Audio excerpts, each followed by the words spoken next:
Olá, meus amigos e minhas amigas inscritos no canal. Hoje é 31 de dezembro de 2020. Estamos exatamente a 3 horas do próximo ano. Estou aqui fazendo um vídeo. Hoje o assunto vai ser resenha de livro. Acabei de terminar de ler esse livro aqui, ó.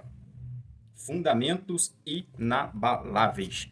Já peço de antemão para você deixar um like, fazer um comentário em cima do tema, para que a plataforma do YouTube recomende esse vídeo para outras pessoas que gosta, que curte uma resenha, que quer comprar o livro e às vezes faz uma pesquisa e vem parar num vídeo desse aqui. É uma resenha simples, né, de um leitor iniciante, mas, como eu disse, todo livro que eu terminar de ler, eu tenho que fazer uma resenha aqui e compartilhar com meus amigos. E posteriormente, né, já que estamos em ano novo, falar sobre os resultados, se é que botei em prática. Então, meus amigos, quem não é inscrito, por favor, peço para se inscrever, ativar o sininho e, se for possível, compartilhar. Eu peço que compartilhe nas suas redes sociais esse livro. Então vamos lá para o conteúdo. Pessoal, de antemão já quero adiantar que eu não venho aqui trazer conteúdos maçantes, aqueles conteúdos religiosos. Esse livro aqui não é de cunho religioso, não estou aqui para julgar a religião de ninguém, apenas para fazer uma resenha sobre este livro aqui. Se você é novo aqui no canal, eu criei uma playlist de resenhas de livros, né? Então vai ter diversos livros, ora história, ora atualidades, ora autores como Napoleão Hill, Pablo Marçal, etc. Então esse aqui é o meu segundo livro, né? Eu leio fazendo anotações. Esse livro aqui ele foi um pouco complicado de fazer aqui uma sinapse, né? Fazer esse spoiler do livro, dentro do que eu absorvi, porque é um livro de 400 páginas, né? 32 páginas. É um livro um pouco mais denso o conteúdo, mas assim, para mim foi um grande desafio ler. Eu comecei a ler ele no dia 7 ou 8 de dezembro e terminei hoje no dia 31 de dezembro. E olha que eu procrastinei bastante para ler esse livro, mas aqui eu cheguei em algumas conclusões, então bora, sem enrolação. Esse livro aqui ele foi escrito por Norman Geisler e Peter Bocchino. Deve ser isso mesmo, editora Vida. Fundamentos Inabaláveis. Esse livro aqui ele me ajudou a ter um critério e um filtro para saber o que é verdade. Como diferenciar verdade de gosto, existe verdade absoluta ou a verdade é relativa. Então esse livro aqui ele toca no tema dos maiores questionamentos do ser humano, né? É um livro que fala sobre macroevolução, bioética, clonagem, aborto, eutanásia. Inclusive esse tema aborto ele está sendo bem falado agora, né? Que a Argentina aprovou um projeto de lei que permite o aborto lá. Enfim, então a intenção do autor do livro é trazer também a respeito das cosmovisões existentes. Porque, queira ou não, a gente querendo ou não, a gente tem uma lente para enxergar o mundo. O cristão tem um, o ateu tem um, o politeísta tem um, e assim sucessivamente em cada religião. E à medida como a gente enxerga o mundo, é a forma que a gente toma as nossas ações e toma as nossas decisões mediante aquilo que a gente crê. E também existem as pessoas, que eu me incluo nessas, que até bem pouco atrás eu era um grande de um minhoca. O que é uma minhoca? É uma pessoa que não consegue nem formar uma opinião, porque de tão minhoca que ela se encontra, ela não consegue ter uma opinião, não consegue raciocinar, não consegue ter julgamento. Aliás, até julga, mas sem critério, sem um filtro. Então o livro ele me dá algumas dicas de identificar a verdade. Por exemplo, na visão teísta, a verdade ela é absoluta. Só que a gente tem que diferenciar o que é verdade, o que é gosto. O gosto ele é relativo. O gosto a gente pode ir na ideologia pluralista. Agora, existe verdades que são absolutas. Por exemplo, aqui, ó, vou pegar isso aqui. Essa cor aqui é preta, certo? E isso é uma verdade absoluta, isso aqui não é questão de gosto. Então, existe sim verdades absolutas. Até porque, se não existisse verdades absolutas, como a gente vai saber se a gente está andando em direção ao que a gente acredita ser o certo, o que a gente crê que é certo? Porque eu preciso de um alvo, entendeu? Se a verdade é relativa em tudo, como diz os ateístas e outras vertentes aí, se eu não tenho um ponto fixo, como que eu vou saber se eu estou indo em direção a ela? Né? Se ela é relativa, ela pode mudar a qualquer momento. E não é assim que muitos enxergam como eu. Então, vamos lá. Então, o livro aqui ele começa a dar umas dicas para você investigar, até alguns critérios para fazer um julgamento acerca da visão, das visões, das cosmovisões que existem no mundo. Porque quando a gente pega os maiores aí, vamos colocar aí, os maiores genocidas da história da Terra, tipo Hitler, Mussolini, Stalin, por aí vai. É importante a gente ver qual é a ótica de mundo deles, entendeu? Para ver se a doutrina deles influenciaram a forma de ser. Então isso é importante, sabe, ter essa identidade. E aí ele coloca alguns filtros que existe, por exemplo, o conceito de verdade. Por exemplo, 2 mais 2 é igual a 4, certo? Certo. Lógico, intuitivo. 2 duende mais 2 duendes é igual a 4 duendes. Certo? Não. Por que não? Parece lógico, aliás, é lógico, intuitivo, que 2 duendes mais 2 duendes são 4 duendes. Porém, não quer dizer que é verdade. Você sabe por quê? Nessas duas afirmações que eu fiz, de 2 mais 2 é igual a 4 e o do duende, eu vou ter que comprovar para você a existência do duende. Logo, a segunda afirmação, ela tem lógica, mas não é verdade. Então, a lógica é um filtro que nos ajuda a identificar um erro, uma falta de fundamento, uma falta de argumentação sólida, mas não é critério para afirmar que é verdade só porque tem lógica. Agora, para ser verdadeiro, tem que ter lógica. Para ter lógica, não quer dizer necessariamente que é verdadeiro. Entendeu? Então, a lógica é um critério interessante na busca pela verdade, mas ela ainda não é um filtro satisfatório. Vamos lá. A verdade absoluta, ela é imutável, quer você queira, quer não. Vamos imaginar que Newton, o autor que descobriu aí a lei da física, né? Segundo a lei da física, qualquer objeto que eu tiver aqui em mãos e soltar, a lei da física me diz que vai correr isso aqui, ó. Vai cair. Newton fez os experimentos e descobriu isso. Então, e se Newton não tivesse descoberto isso? Provavelmente outra pessoa teria descoberto. Mas e se ninguém tivesse descoberto? Ainda assim seria uma verdade. Ou seja, com Newton ou sem Newton, a lei da gravidade ela existe. Então, ela é revelada, né? É mais um critério aí para a verdade absoluta. Ela é revelada e ainda por cima ela é imutável. Ninguém vai mudar essa verdade. Entendeu? Quer você queira ou quer não. Quer Newton, quer não. Entendeu? Então, está aí alguns critérios para a pessoa definir o que é verdade.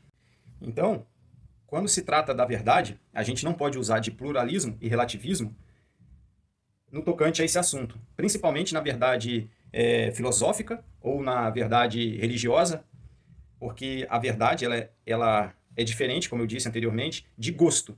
Gosto, cada um tem o seu, certo? Aí não há o que se discutir. Mas quando a gente vai para um debate sério, onde tem duas pessoas ali em busca da verdade, tem que ser estabelecido critérios de investigação para essa verdade. Então, numa discussão honesta, vão ser colocadas em pauta essas coisas aqui que eu falei, como a lógica, como se essa verdade é revelada, se ela é imutável, porque verdade absoluta ninguém muda, não tem como você ir mudar ela, ela é e acabou.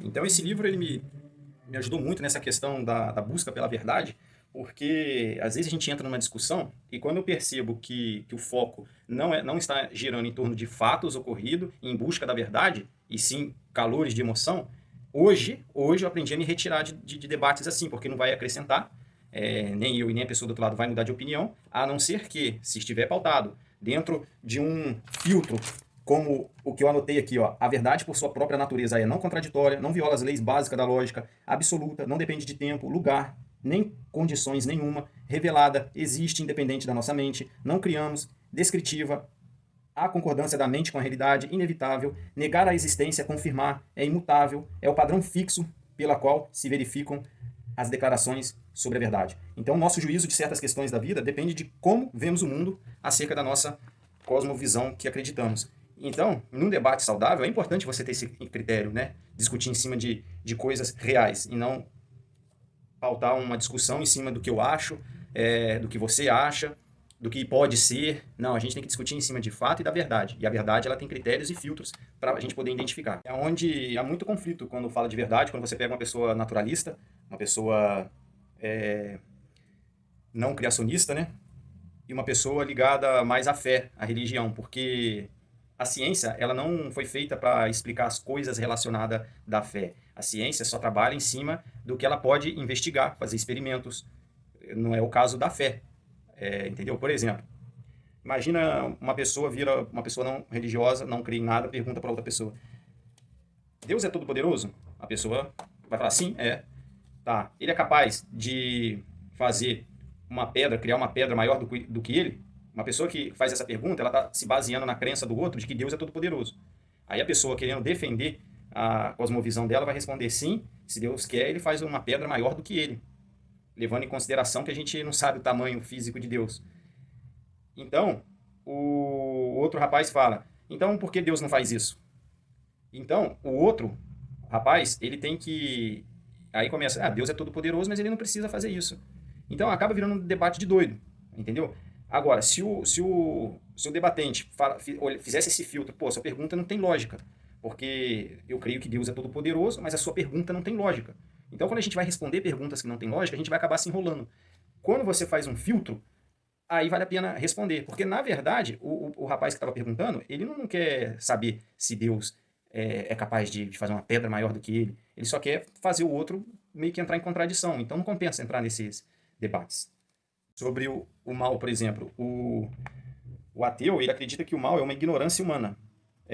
Já o teísta, por exemplo, acredita que é tudo ligado ao coração egoísta, né? Então, são visões completamente antagônicas que, na hora de fazer o juízo das coisas, a gente vai levar isso em consideração, mesmo que de forma inconsciente, sem saber disso, tá? Então, por exemplo, quando o ateu pergunta, existe vários tipos de mal na Terra e cadê o Deus?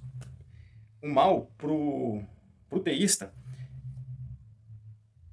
tem diversos significados. Por exemplo, mal do sofrimento físico. O sofrimento físico, ele serve para o desenvolvimento das virtudes. Por exemplo, não tem como você ser perseverante sem sofrer grandes situações de privação. Não tem como você desenvolver a compaixão se você não passar por uma miséria. Então, assim, para gerar virtude, é necessário o mal. O mal do sofrimento, por exemplo, o sofrimento físico. Se você for olhar o nosso corpo humano, ele funciona assim, né? Por que existe a dor? Para te mostrar que algo está errado, certo? Então, essas visões... Então, por exemplo, quando alguém negligencia a sua saúde, a sua alimentação, provavelmente não, o corpo vai responder, né, com alterações, e é bom que o corpo reage de forma que te alerte. Então, ele vai ter algum sintoma de dor para te mostrar que algo está errado. Então, a dor, ela tem propósito para o teísta. A dor, ela desenvolve o caráter, ensina consequências morais, adverte de perigos iminentes, evita sofrimento maior, obtém a nossa atenção moral. Então, e quando eu falo de dor, ela é igual criança. Criança, ela nasce sem saber o que é certo e errado. E muitas das vezes acaba ali pela correção, ela precisa de correção e algumas das vezes precisa sofrer as consequências, como uma chinelada, por exemplo. E a dor vai ser uma ferramenta para ela desenvolver o domínio próprio, logo cedo. Você entende? Porque a dor ela tem que ter propósito. Agora, um animal ir lá e bater na criança por bater, porque está frustrado com uma outra coisa particular na vida dele, isso aí é um grande idiota fazer isso. A dor ela tem propósito. Deus nos trata assim e assim devemos tratar os nossos filhos. Deus não dá uma dor maior do que possamos suportar. Certo? Então, diferentemente de uma das outras cosmovisões, em a qual o mal é resultado de ignorância, que dá para ser resolvido com orientação, e já quem é teísta, para mim o mal já está na natureza humana, desde quando o homem caiu. Então, assim, a gente, do ponto de vista de Deus, a gente já nasce morto. Ou seja, então as nossas inclinações já são más por natureza. Basta você olhar uma criança, você não precisa ensinar ela a ser egoísta. Ela é egoísta, a gente que educa para ela não ser egoísta. Mas você vê a natureza do ser humano já egoísta desde os primeiros instantes de vida. Então, a partir do momento que a gente crê em Jesus Cristo como seu Senhor e Salvador, aí Deus começa a trabalhar nessa pessoa através das circunstâncias essas que podem causar dor, você vai ter certeza absoluta, muitas das vezes dor física, às vezes dor emocional, psicológica, etc. Deus vai usar as pessoas ao seu redor, vai usar tudo que tiver para moldar conforme a imagem do seu filho. Então, por outras palavras, Deus matricula no seu programa de desenvolvimento de caráter. Usa tudo de sua vida para transformar seu mundo num lugar de preparação e correção. O resto da vida dessa pessoa neste mundo se transformará num campo de treinamento para ajudar a prepará-la para a eternidade que irá passar no céu. Porém, com o passar do tempo, essa pessoa entende que os pecados que antes consideravam satisfatórios agora devem ser lançados longe, e as virtudes que achavam tediosas agora devem ser abraçadas. A notícia boa é que pela primeira vez na vida dessa pessoa, Deus lhe dá o poder e o desejo de preferir as virtudes do que aos pecados. Essa preferência produzirá o tipo de caráter de que Jesus falou no Sermão do Monte. Então, veja bem. Vou dar um exemplo aqui de Cafarnaum, até que anotei aqui, que está lá em Mateus, capítulo 11, verso 24. Jesus vira para aquele povo de lá e fala para Cafarnaum que Sodoma e Gomorra terá mais misericórdia do que Cafarnaum. Se eu não me engano, eu não sei se ele usa a palavra misericórdia, mas esse exemplo que eu estou te dando aqui de Cafarnaum, ele nos ajuda a ilustrar quando podemos estar errado do nosso ponto de vista, quando vamos julgar as pessoas. Porque se você for olhar lá, o pecado, qual era o pecado de Cafarnaum? O pecado de Cafarnaum era simplesmente ignorar Jesus.